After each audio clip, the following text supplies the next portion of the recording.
Hi guys, be the bull welcomes you again. Amcon Rasayan India limited का IPO आने वाला है, तो उसकी बात करने वाले हैं।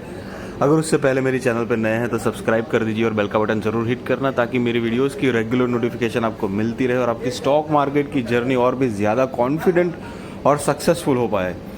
तो स्टॉक की जो आईपीओ डेट है वो 6 मार्च 2023 से लेकर 10 मार्च 2023 है।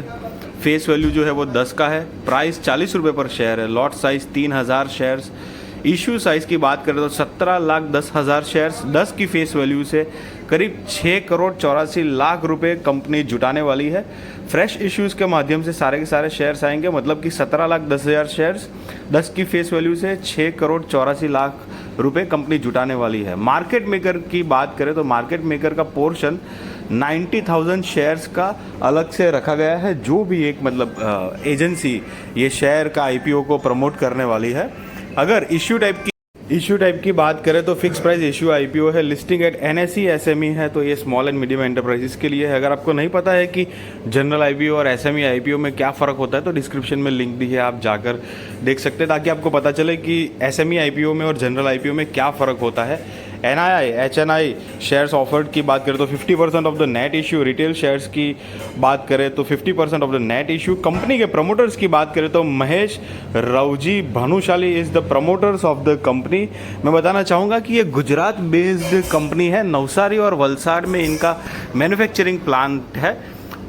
ओपनिंग डेट की बात करें तो 6 March 2023। Closing date 10 March 2023। Basis of allotment 15 March 2023। Initiation of refunds की बात करें तो March 16 2023। Credit of shares to demat जो है वो 17 मार्च 2023 और लिस्टिंग डेट की बात करें तो 20 मार्च 2023 की है।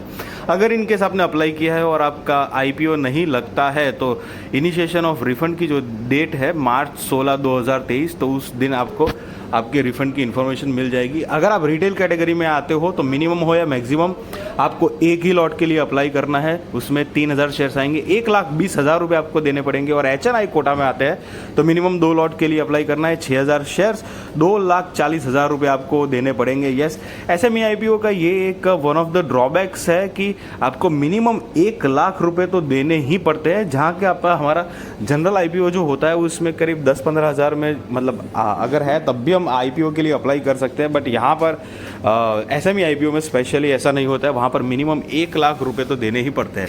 प्री इशू शेयर होल्डिंग की बात करें तो 91.45% है। पोस्ट इश्यू शेयर होल्डिंग की बात करें तो 66.64% है। मतलब प्रमोटर्स के पास अभी 91.45% का स्टेक है। आफ्टर आईपीओ 66.64% का स्टेक आफ्टर आईपीओ प्रमोटर्स के पास रहेंगे। यहाँ पर कंपनी के कुछ फाइनेंशियल्स हमारे पास है, जो कि 31 मार्च 2020, 31 मार्च 2021 और 31 मार्च 2022 के हैं। आप जो फिगर्स देख रहे हैं वो सारे के सारे इन लैक्स में है, जो कि मैं आपको करोड़ में कन्वर्ट करके बताने वाला हूँ।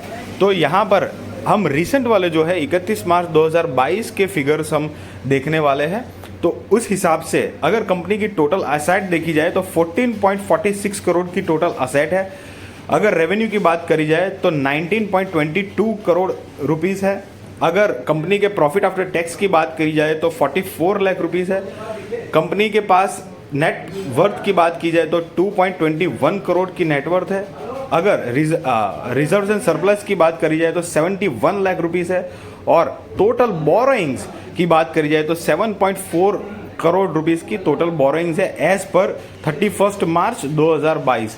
अगर अब कंपनी के बिजनेस के बारे में बात करेंगे तो ये कंपनी करीबन 2015-16 से मार्केट में अवेलेबल है और मैन्युफैक्चरिंग, डिस्ट्रीब्यूशन और मार्केटिंग का काम करती है। Specially construction, building material, adhesive जो आते हैं उसके रिगार्डिंग कंपनी का काम है। वलसाड़ और नवसारी में इनका मैन्युफैक्चरिंग प्लांट है।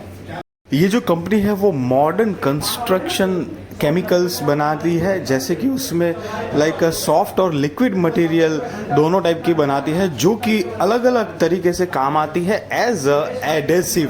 तो ये एक बात का ध्यान रहे कंपनी का। तो आई मीन ये बिजनेस है। आई होप गाइस कि मैंने एक रिक्वायर्ड इन्फॉर्मेशन आपके साथ शेयर करी है। तो ये एक SME IPO है, अगर आप इंटरेस्टेड है तो अप्लाई कर सकते हैं। हालांकि मैं कोई आपको बाय और सेल रिकमेंडेशन नहीं दे रहा हूँ, डेफिनेटली वो आप अपने रिस्क रिसर्च और फाइनेंशियल एडवाइजर को पूछ कर करना। बट आई होप ये मेरी इन्फॉर्मेटिव नॉलेजेबल वीडियोस आपके लिए कुछ काम की होगी। अगर मेरी चैनल पर नए हैं तो प्लीज़ सब्सक्राइब कर दीजिए और बेल का बटन ज़रूर हिट करना, ताकि मेरी वीडियोस की रेगुलर नोटिफिकेशन आपको मिलती रहे और आपकी स्टॉक मार्केट की जर्नी और भी ज़्यादा कॉन्फिडेंट और सक्सेसफुल हो पाए।